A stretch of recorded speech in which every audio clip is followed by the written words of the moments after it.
Okay, wonderful. So welcome everyone to Library Leadership Forum.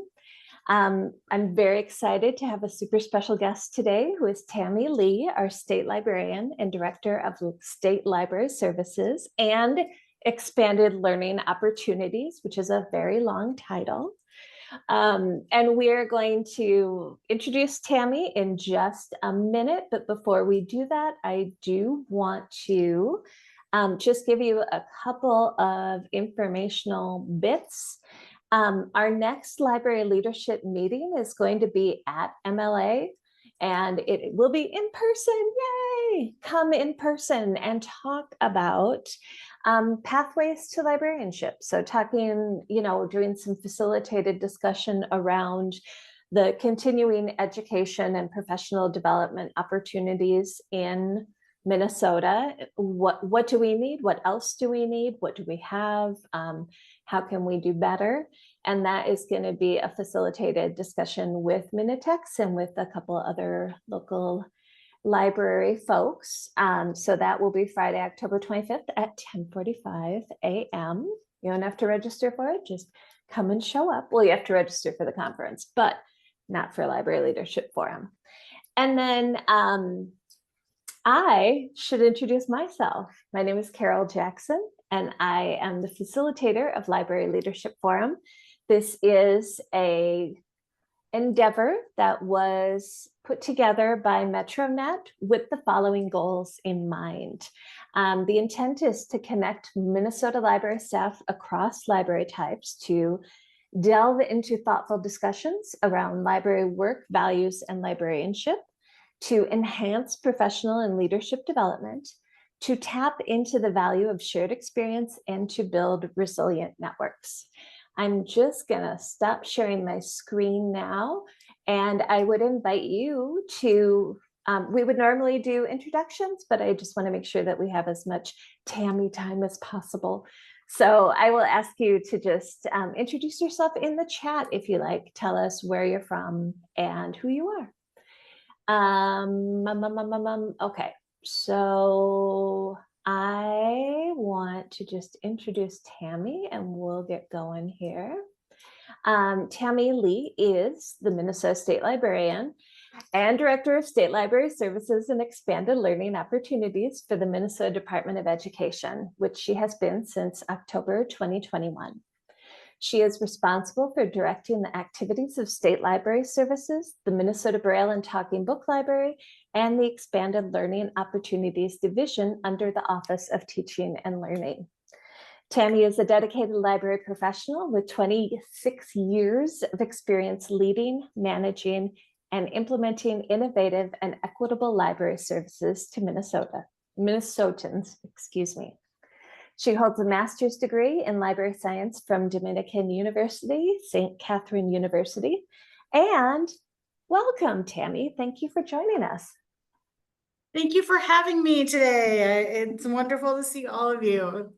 This is actually the best and hopefully easiest thing that I've done this week. So I'm delighted to be here. So I think that's a cue to get your hardest questions on board now. It's a challenge. So Tami, do you want to start with just a little introduction to yourself and to State Library Services? Yeah. So basically Carol gave my educational and work background. I worked for Ramsey County Library for many years in a lot of different positions. I also subbed at Hennepin and Dakota and Washington at different points in that journey. Very short, brief stints, but have done a looky-loo around other systems. It has mostly been in the metro. But I have been enjoying getting to know the rural library systems in Minnesota and other systems in Minnesota since I took the job. I started in October of 2021, and I have to admit, the position is surprising. I was very surprised when I got into the position. I thought it would be different than what it actually is. And I have learned a lot, and I learn more and more every day. Um, uh, I think I'm getting some things under my belt that I need to be, good at, but I still have a long way to go in other areas. The things that I really like about the job are like, writing checks, like sending out money, giving out grants, making sure that libraries are cared for, that they have the basics, the backbone of what they need to run. I love hearing things from around the state, the things that happen in libraries, the programmatic things that happen in libraries. The things that I don't really like so much are the legislative stuff and the library politics. And it has been particularly hard. Well, at least I think it has been since I started, as far as libraries being kind of, in this culture war, and then having our partners push and pull, libraries around the state. So that's the part that's a little distressing and hard to navigate. And I want to make sure that I'm doing right by libraries. But otherwise, generally, I like the job. I've always had a good team since I started, and am very grateful for the work that they've done and continue to do. State Library Services, in case you didn't know, doesn't have a physical state library. We are a library development and services agency. And right now, we have 5 staff, well, really kind of 5.5 staff, or 4, yeah, 5.5 staff. Because we just hired an administrative assistant. So hopefully that will actually help things go more smoothly here too. And sometimes we're at very low capacity to do all of the things that we want to do around the state, but we do work really hard to make sure that libraries have what they need. I can't even really, I do want like the overview of how State Library Services works, or is that, Carol, I see you nodding. Do you want more of that? Okay. So State Library Services is a division of the Minnesota Department of Education. Like I mentioned, it was very surprising when I came on board. Before taking the position, I would have thought, oh, what a natural fit. The Minnesota Department of Education. But it is not such a natural fit. And I still say, after I figured this out at the beginning and even up until now, I still say K-12, K-12, K-12, like, Marsha. It is really hard. I have to keep reminding leadership at MDE that libraries serve people birth to death. And it's not just K-12, that we're all important, we're all professional, we're all knowledgeable. We can't emphasize one type of librarianship over another. Rising tide lifts all boats. We all do a great thing. And we also have a universal core mission too, of providing access, regardless of the type of library we're in. And so it seems to, like, I'm knocking my head against the wall sometimes, but yeah, that's been a constant task since I started. But State Library Services is located under the Minnesota Department of Education. The commissioner is Willie Jett, and the assistant commissioner that we are under is Bobby Burnham, and she is the assistant commissioner for the Office of Teaching and Learning. So libraries are under that office, and then State Library Services is really State Library Services, the Minnesota Braille and Talking Book Library, and the Expanded Learning Opportunities Division.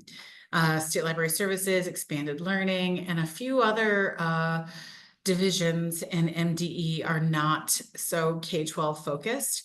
There are other like the Career and College Readiness or Adult Basic Ed is also under MDE's umbrella, and I'm sure there's others too. So there's a few of us that, we're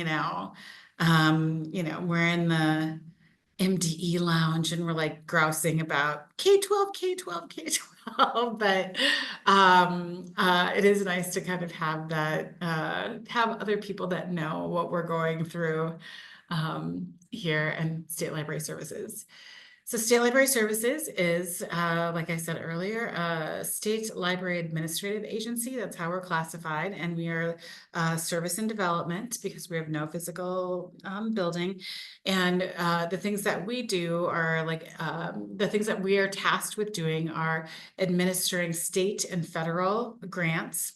Well, I'm sorry, state aid to libraries, like you might have heard these terms, RLBSS, RLTA, the appropriation that goes to the multi-types.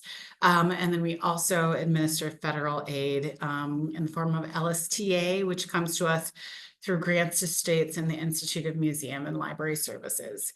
The state aid that we administer is really like backbone funding for the state. Libraries actually get more money from their local communities to run. There's a whole formula for how that works, and but it is like a baseline level of funding for our 12 regional systems in the state of Minnesota. I like to characterize the LSTA funding as something that lets us innovate. So it's actually a much smaller amount of funding overall. It's only, it averages about $3 million a year, but it's what we use to grant for you to do the ideas that you have for your library systems. So we do hold an LSTA competition every year. Hopefully you are all applicants for that at some point or the other. And it's really to fund the projects that your state and local dollars can't fund, and for innovation in your own community, in your own library community. We also coordinate learning opportunities for librarians. So we offer either statewide or targeted training opportunities for librarians as they, or for librarians as they, and library staff as they come up. We're always looking for suggestions for what's needed out there. Like if there's something that your system needs. We did just recently purchase 2 products to assist with for ongoing training for library boards. We purchased oh gosh, it just fell out of my head. Well, we purchased the Safe Library because there was a request from CRPSLA, or the Council of Regional Public Library Systems, the 12 regional systems, to provide some access to resources around safety in libraries. And we just, I think we are in the process of rolling that out now to regional directors to kind of disperse among their systems. And then the other one is product from the I can help ALA. you. I can help you, Tami. Oh, It's yes. United for Libraries. Yes. Short takes for trustees. Yeah, short takes for trustees. I was like, what is the word? I keep thinking voices for libraries, but United for Libraries. So, and that as we continue to look at our trustee handbook, that I think the last time it was updated was in 2017. And we've had a lot, there updates and changes needed to be made, and a training element needed to be created, and we felt like the best way to go for now was through United for Libraries, and that's rolling out as well. I think I signed there was some issues with the contract, like technical issues, and I just signed that like 10 days ago maybe, so there will be a rollout for that as well. Ashley Bieber on our team is awesome, an awesome youth services librarian, and offers a lot of more youth services directed training. You might have interacted with her. She also does our Arts and Cultural Heritage Fund grant that goes out to the state. And then other just individual things as they come up. So do subscribe to the newsletter. Uh, um, and you can find out more about those things. We also have on our team the fabulous Miranda Gatahone, and she collects the public library usage data that she reports back to the IMLS and the feds, basically, to collect stats on how public libraries are being used. She is coming out with some great new innovative ways to like turn that information and that data back around to libraries in Minnesota. So I'm really excited for the work that she's doing around that. And she also has done a great job of directing Minnesota's library media specialists, or kind of heading up a team that is looking at best practices and methodology and actual structure for collecting data on a regular basis about library media specialists in the state. So, and a lot of other data things, but she does a great job at that. And then we're also under State Library Services is the Minnesota Braille and Talking Book Library, and that's run by Catherine Duravage. And she does a fabulous job. She does, if you're interested, because technically the Minnesota Braille and Talking Book Library, it is part of the National Library Service. So it is a library like any other. And I know that I think she just spoke in Moorhead. If you're interested in finding out more about the services that the Minnesota Braille and Talking Book Library offers in your area, please don't hesitate to get in touch and ask for Catherine or our new outreach librarian in the Braille and Talking Book Library, and they would be happy to come out and talk about the services that can help match with your needs in your communities, that sort of thing. So we are definitely trying to get some more visibility for Braille and Talking Book Library. And I didn't want to forget them. Maddie Rudowski is our LSTA coordinator, and she's done a fabulous job in getting out the competition every year, and then managing our LSTA funding for anything that's targeted, or for the internal things that we do to serve libraries in Minnesota. And then Emma DeVera is our state program administrator, and she has also done a lot of great work with the programs that she is responsible for. So yeah, that's State Library Services. Those are the basic things that we do. We are also tasked with providing guidance and instruction to any public library in the state, well, any public and school library in the state. If you're an academic or other type of library, you're welcome to ask us, but we're not going to be nosy and step in.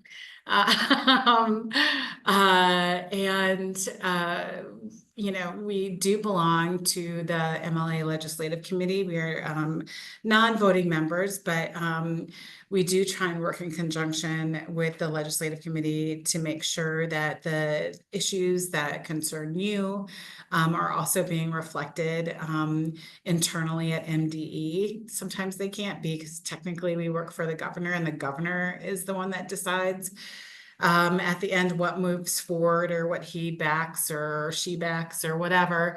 But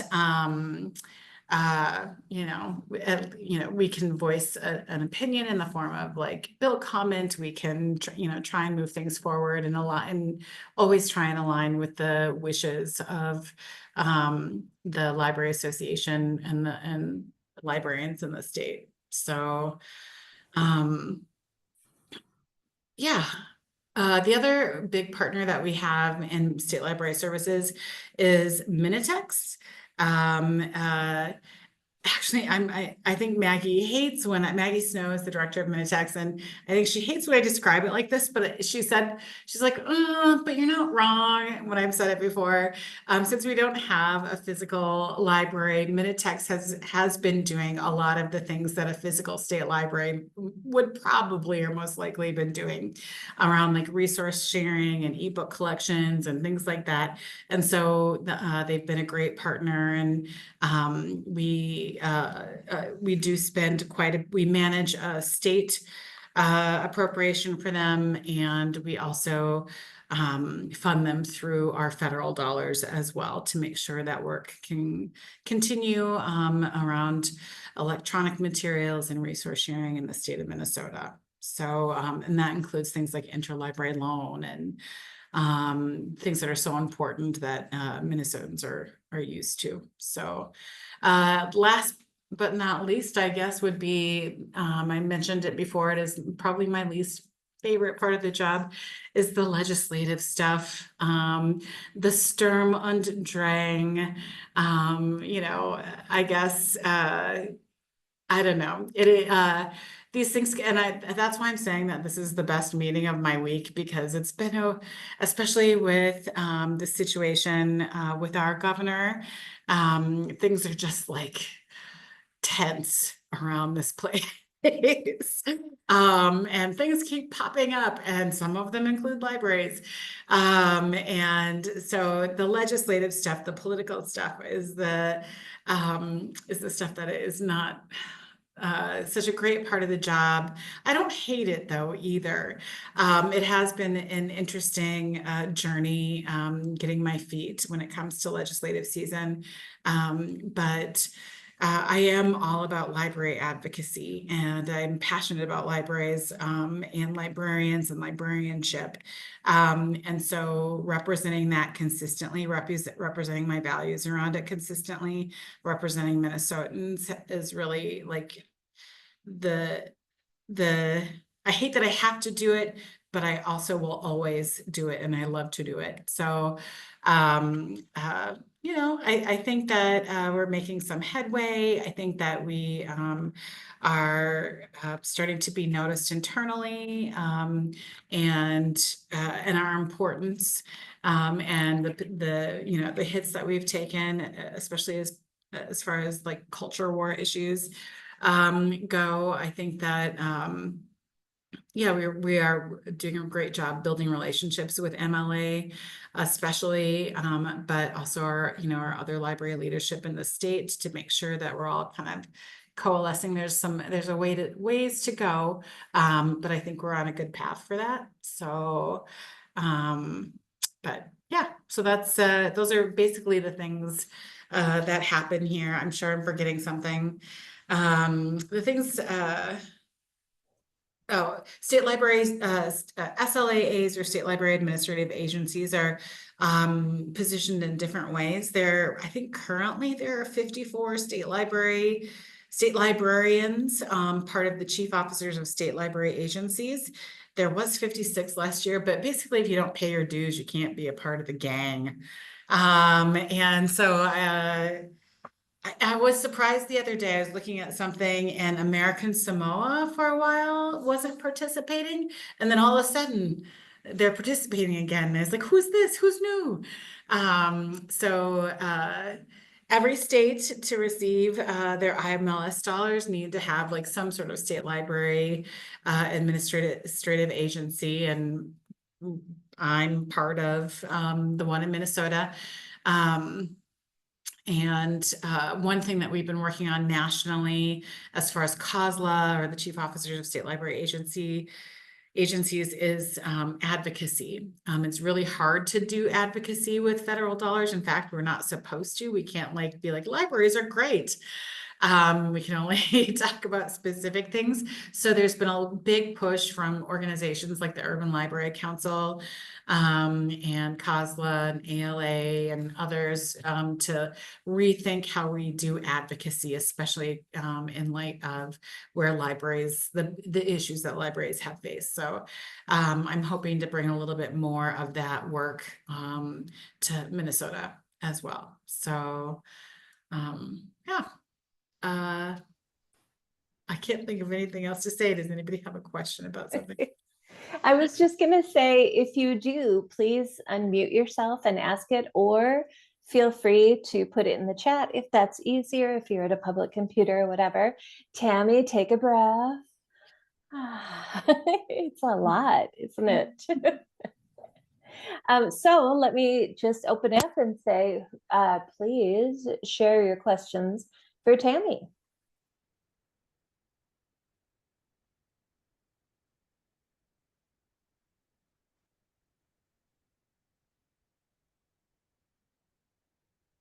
This is me giving space for people to have the time to hit unmute and be like, hey.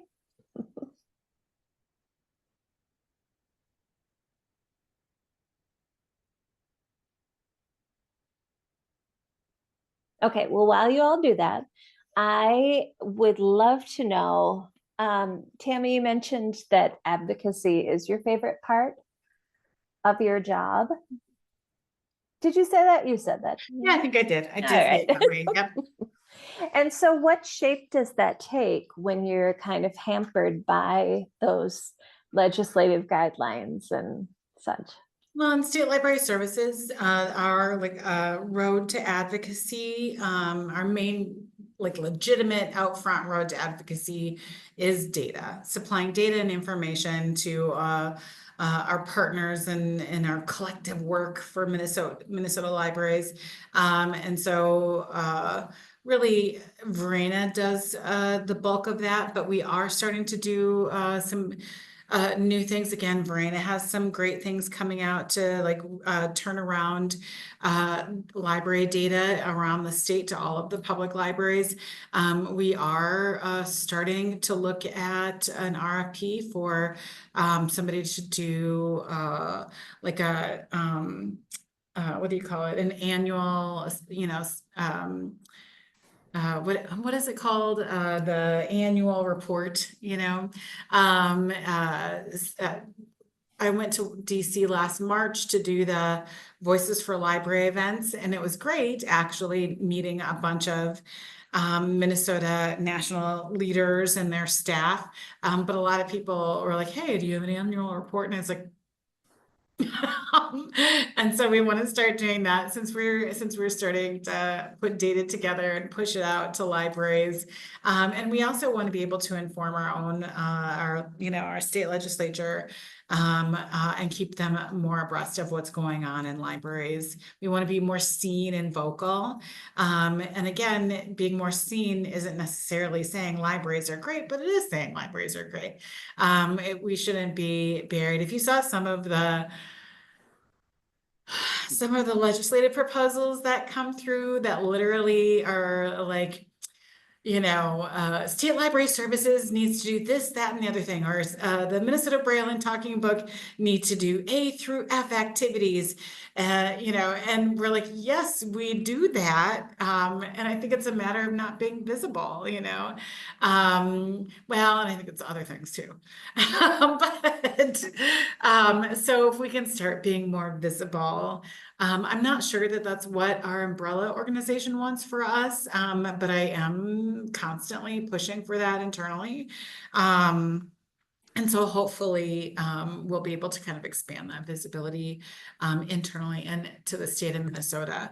And then we can support other initiatives. I know the multi-types have some sticks in the fire to work on some of those issues around literally like marketing and stuff like that. Minitex is doing projects as well. So I think it's a good time for us all to get together. We'll see how we can support and what we can do. But basically the answer is data. Data is how we, data and information is how we best and advocate within the rules that we have to live by.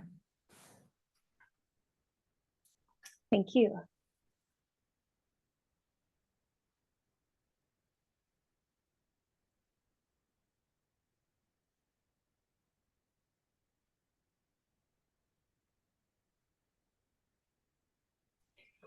Tami, jump in. Oh yeah, Amy, please go ahead. You mentioned just being a part of the Learning Opportunities Division, and I'd be curious to learn a little bit more about that if you have other things kind of in the works or coming our way. So it is SLS, or State Library Services, and Expanded Learning Opportunities is also in our division. Expanded Learning Opportunities is another name, or the current name, for basically what's considered out of school time. Actually, this position, I think, was I don't know when it changed, but before I came into the position, it was attached to charter schools. And I remember thinking, like, I don't know anything at all about charter schools. But from my work as a youth services librarian, I had taken training, had done things around out of school time. And I do think that there is a definite connection there. So out of school time, Expanded Learning Opportunities is funded by a federal grant. Well, couple of things. There's federal grants that are ESSA or ESSA, those ESSA, ESSER. No, I'm going to get them wrong because we have a fabulous person that runs them and I don't have to think about them too much. The money, the money part. And then there are local 21st century,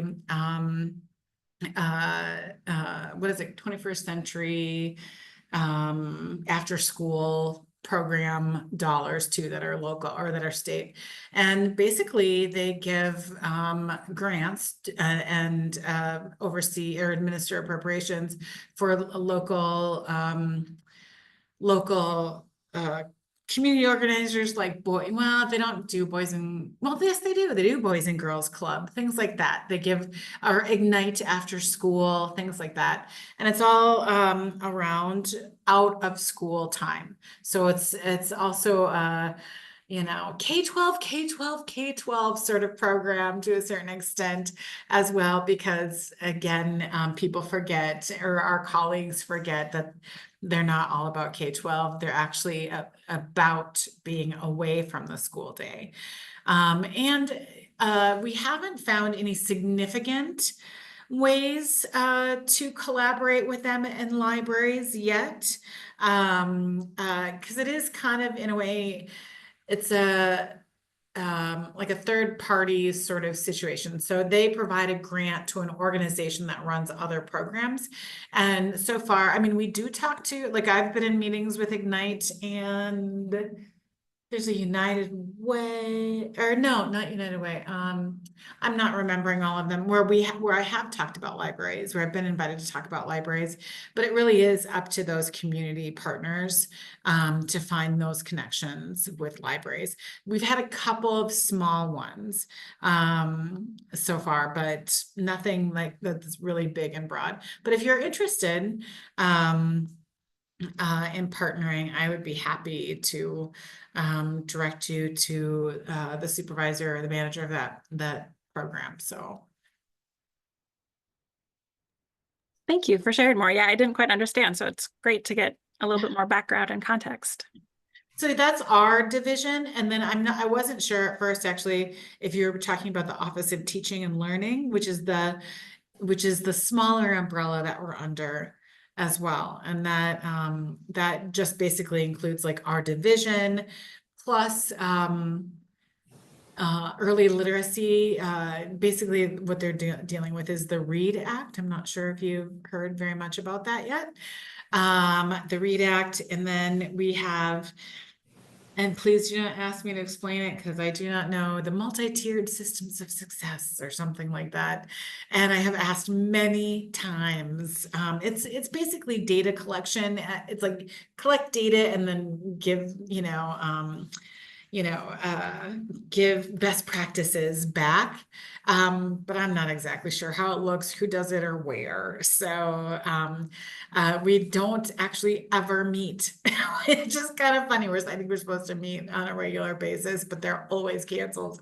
So, well, and part of that too is for Office of Teaching and Learning, a bunch of their programs went to the new agency in Minnesota.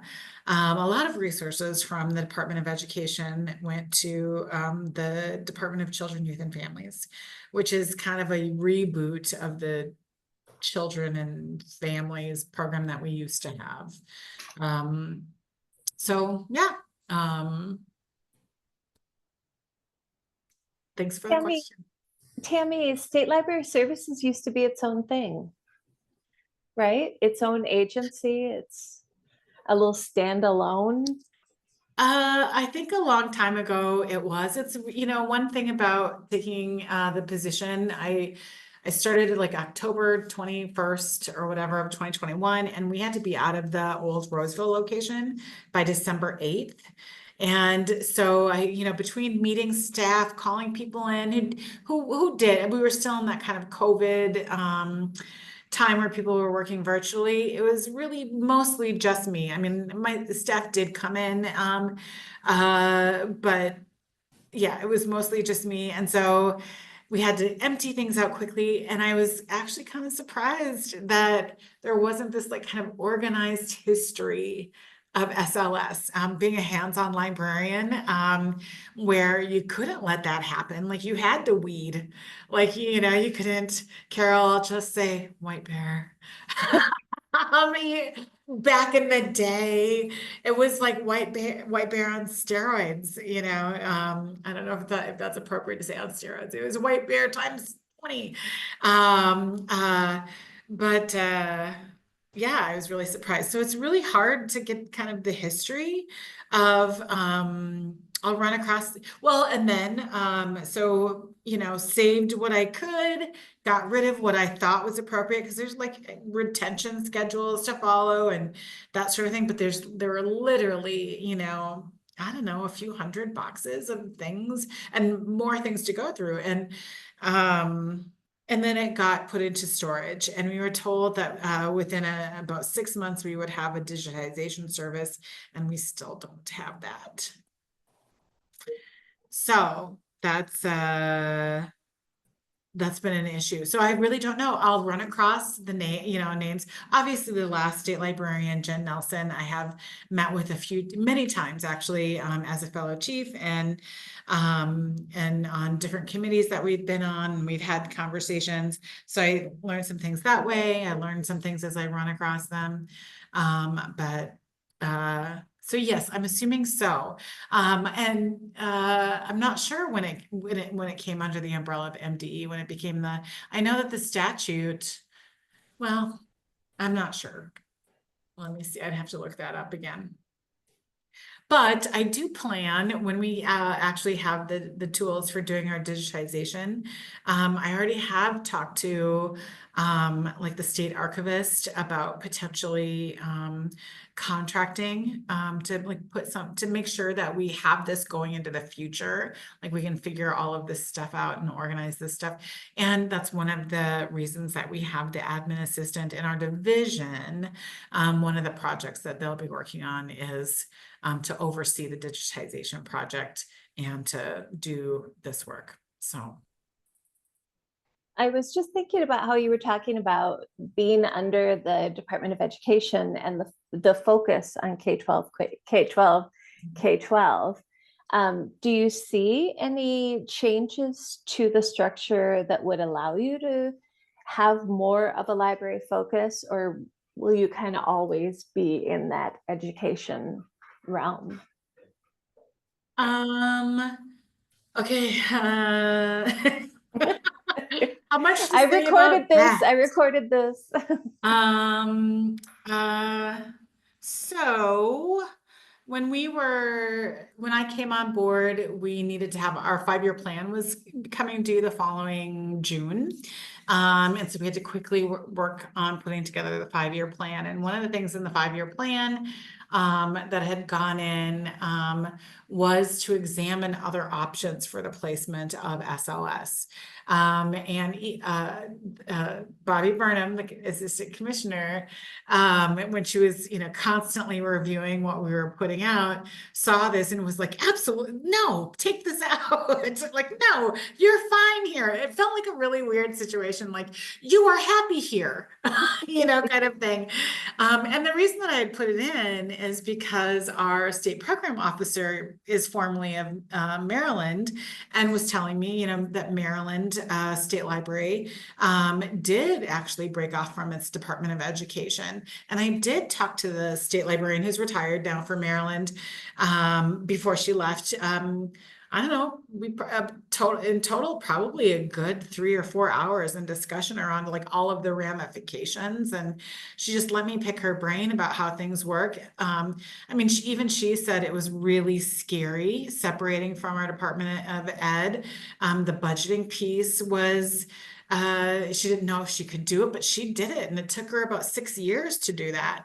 And of course, then when I'm like just kind of, at a very high level, say, explore the positioning of SLS at MDE, they're like, no. Like, no. And so that did come out, but that is something that is always in question. I mean, our staff talk about it all the time. We'll work with a new state agency, or maybe new to us, or for the first time or something like that, or talk to somebody different in a state agency. And then we'll be like, oh, I wish that we could be with, you know, the state, not the Secretary of State, which there are state libraries that are located in their Secretary of State's offices. You know, so yeah, I mean, it is, there are possibilities. I think right now, the best thing I can do is advocate internally.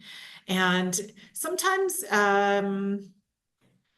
there is an issue going on right now where it's like we're not getting noticed for we're getting noticed for a great thing for us, but that the world thinks is a terrible thing.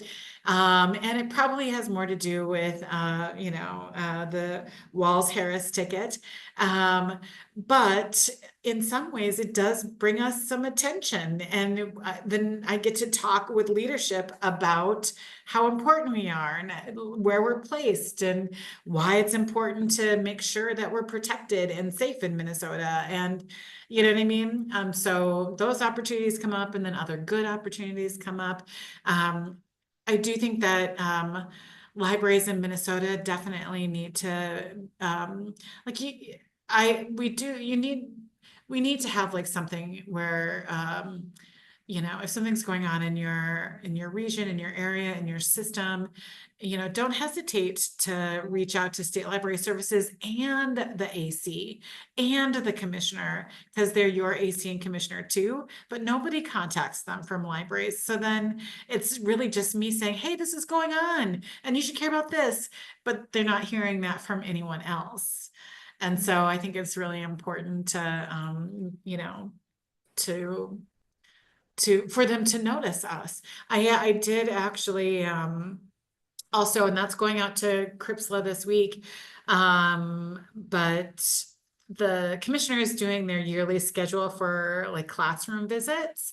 And last year I had asked for our AC to ask for us to be on that schedule as well. Or for public libraries to be on that schedule as well. And she came back and said, like, cabinet said no, the schedule was already full, blah, blah, blah. And like, how come you're not visiting more? Which is true. I do need to visit more. So this year I'm at it again. I just got the email, I don't know, 6 days ago. And so I sent an impassioned plea, like, you're responsible for libraries in Minnesota as well. In statute, it says the commissioner, in rules, it says you need to get out there and be visible. And there's no reason that you can't pick public libraries in the areas that you're already visiting schools. And so, of course, I did get it. Well, the commissioner has a fabulous administrative assistant. So I'm sure the response came from her, because I can't imagine him using exclamation points. But we will hopefully see the commissioner out and about in the state, more at public libraries. So when that comes down, because I did send a survey to CRPSLA, or I will be sending a survey to CRPSLA at the end of this week, which is tomorrow. Please ask about that, because we want more information about who's willing to host for a story time or a senior program or an after school event sort of thing, book club. So I think that's the idea that we should be reaching out to the assistant commissioner or the commissioner of education. I feel like that is, whoa, just news to me. Because I think we always think Tami, state librarian, and sort of forget about the hierarchy that's there. I'm not that important. And I'm not a gatekeeper. I know I'm absolutely far from perfect. I mess up all the time, but I'm not afraid of anybody going over my head. I don't have that sort of structure. So please go ahead. If there's something that I'm not resolving for you, it's usually either because I have low capacity or I can't. But feel free to run it up the chain. Feel free to, I mean, I feel like leadership at MDE is in service to libraries and they don't realize it. And I think actually you think that, Carol, from your end, but I also think leadership at MDE is like, oh, Tami will. That just, you know what I mean, Tami will, unless it's like something like that is potentially problematic and could embarrass them or something, you know what I mean? They're like, so I think that's from both ways. So why not? I mean, they are in service to you too. And so, and I'm not afraid. I mean, hey, I do my best. Well, So, and I think nobody would want to try and get you in trouble, but if reaching out to them helps emphasize the importance of libraries, then that's really exactly. awesome. Yeah. Exactly. And I would love that. And again, like I said, it's usually just me squawking. And so then if they're not hearing from others, they think it's just Tami, gah, gah, gah, gah. And I think that they need to hear about these issues. Jenna in the comments. So Jenna was our first ever volunteer. Thank you, Jenna. And did a great job on this data collection around library media specialists. And Jenna said, as a school library person, please visit us. And yes, you're exactly right. Well, and I'd already, even last year, I had asked for school library, and I even supplied names for Jet's visits last year. I don't know. I did not follow through to check and see if he actually did visit. I thought if he's going to a school anyway, why not? Here's the information for the school librarian. Can you have your staff make that connection as well? And other than that, giving him that, I did not follow. I was low capacity. I was working on other things. So I didn't follow up, but I will do that again this year. And I will, what I really miss are like story times. I would love to come and do a story time in a classroom. And I do need to get out and about. And actually, we do have a plan, and our admin assistant is on it already as far as a schedule for the whole team to start making more appearances around the state. And don't hesitate to reach out and let us know about anything specific. Come to this, thing. So we know that's kind of a deficit. It is really hard when there's 5 staff to get around the state, but we need to do it. And I will like I said, I am gonna send that information once Jet publishes his schedule internally, then I'm gonna match it up with any school librarians that I can on the list. Sadly, the list last year, I don't remember. It was over 100 schools. It was like, I don't know, 11 licensed school librarian media specialists. So that was kind of the sad thing for that. I mean, there were other library staff, I think, but but only, yeah. So, yeah. And then Jenna also asked, so what are you most proud of during your time so far at SLS?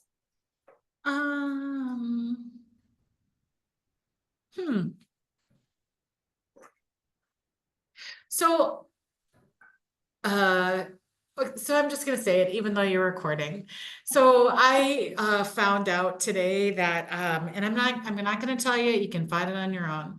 But before I even came on board, the staff in State Library Services started a wonderful initiative around recruitment and retention and for BIPOC library professionals and staff. They just went about it in the most wonderful way. They looked internally at themselves. They went outward, and we still have that initiative going. And we do have an event in the state coming up attached to the Minnesota Library Association conference coming up. Next month. And I am really proud of the work that staff have done around that. And I feel like we are actually, meeting some goals and making, some difference.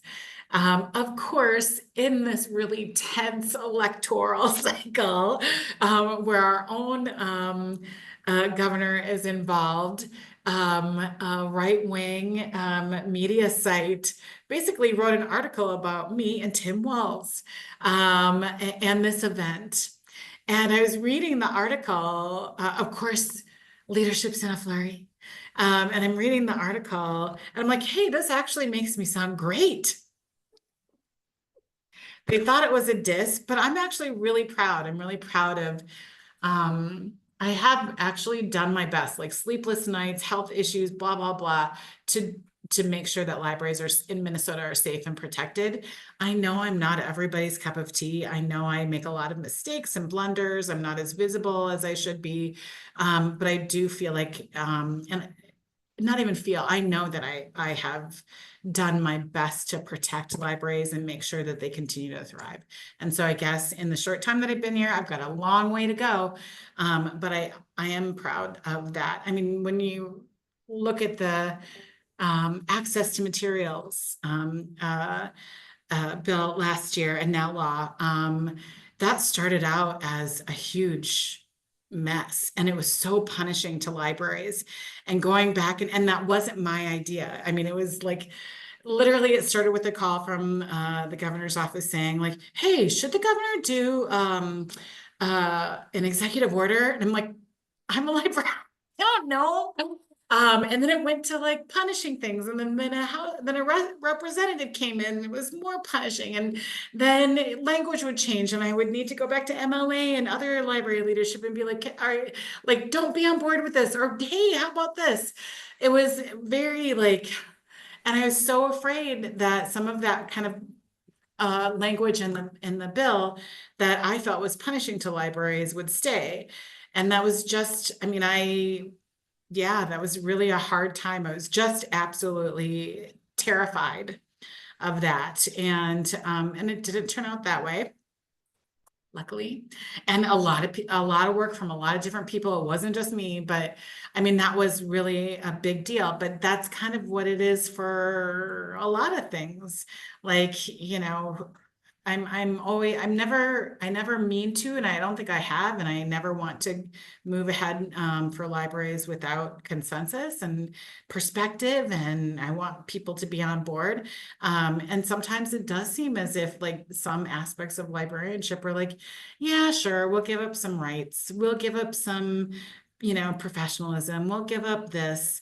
And I hate to see it, but I have to do what you want, you know what I mean? And so sometimes fighting those little battles or big battles is, but yeah, I am proud of the fact that we're still intact, and hopefully we continue to like gain ground, and that we have nothing that's really hurty out there. I feel like I am like, maybe this position is to like stand guard to a certain extent, because a lot of stuff happens legislatively and in communities that kind of tear us down, or not even tear us down, but affect this literally $1 billion investment that Minnesotans have made in this system of access to information that we've built since what, 1896, but like the $1 billion since what, 1970 or something, when we created like regional systems and stuff. Literally $1 billion plus investment. And I would hate to be on watch and see that crumble and see the lack of access for Minnesotans. And so yeah, I feel like I'm kind of like on watch along with CRIPSLA and MLA and Minitex and librarians around the state. So yeah. So Tami, given your position now and the fact that you used to be on the front lines of public service, what can library staff do to help advocate? Oh, tons of stuff. Please don't hesitate to get involved. Library staff are great advocates, like in the local sense, like patrons, the people we serve, our community partners. One thing that I would really love to see from hands-on direct service library staff, and I do need to be better about reinforcing this message, but you're awesome, and you need to make sure that people know that you're awesome. And I think librarianship, it does not lend itself to like, hey, I'm awesome. Heck, look at children's librarianship. How much we like steal from each other, you know what I mean? Without crediting each other for the wonderful work we do. We just like, oh, there's a good story time rhyme. I'm taking that. You know what I mean? And we don't value like this work that we do. And if we keep not valuing the work that we do, if we keep letting other people define the work that we do, then we're going to lose ourselves. And I'm not just talking about like professional librarians, which are very important, but library staff as well. And so at all stages, just valuing yourself. And so, yeah, I think that's really important. That's one of the best things that you can do. You can be a little selfish. You can be like, when you're asked to collaborate, you can say, okay, I'd be happy to collaborate with you. What are you going to do for me, or libraries, or librarianship? Don't be afraid to ask that question. Don't be afraid to push back. And then I hate to add anything, because librarians and library staff throughout the state are already beleaguered by so many things. But you know, if you have the energy to get involved politically, as far as calling your local representatives, sending emails to your senators and saying, hey, libraries are important. I've worked in libraries for years and this is what I see. Like, give them a picture, keep giving them a picture of what you do, because often I think they're really clueless about how libraries work, and their cluelessness is harmful to us. And so if you can paint a picture for them, and I'm not even saying that you have to be strident and like, you must do this and down with, Senator so-and-so. It could be like, hi, my name is Stacy Hendren, and I've been working for libraries and doing a beautiful job and leading in libraries. And these are the programs that I do. And I just wanted to let you know, you need to brag about yourself, and the work that you do, and and how important it is. So they know that it's not just something that they figure out, you define it. So, yeah. But I know that's a lot when you're really tired and you've been short-staffed all day and something blew up in the bathroom. I totally get it. But when you can, yeah, value the work that you do, because it is very important, and it can stand alone as being important. It doesn't need to be attached to the other little things like carrying Narcan, which is important, but also it doesn't need to be attached to the other things that they decide are important. Librarianship and the work you do in a library is important. Yes, exactly, Stacey. How many days without a blow up? Yes. So. Well, Tami, thank you so much for Yeah, this. thank you. Yeah, I definitely got some insights into this, and I hope others did too. And I think advocacy is on so many of our minds right now. So anything that we can do to help advocate for ourselves. Yes. Very, very happy to have that guidance from State Library Services. Please don't ever hesitate to reach out, and I'll be advocating right along with you in the ways that I can. And thank you for letting me hang out with you today. I so deeply appreciate the work that you do and what you put up with. And I've been there, and I know exactly what you do, and also appreciate hearing so much more about what you do. So thank you. Take care, everyone. Thank you. Have a great day. You too. I hope your meetings go better. Me too. All right, I'm going to stop the recording then. Bye. Bye.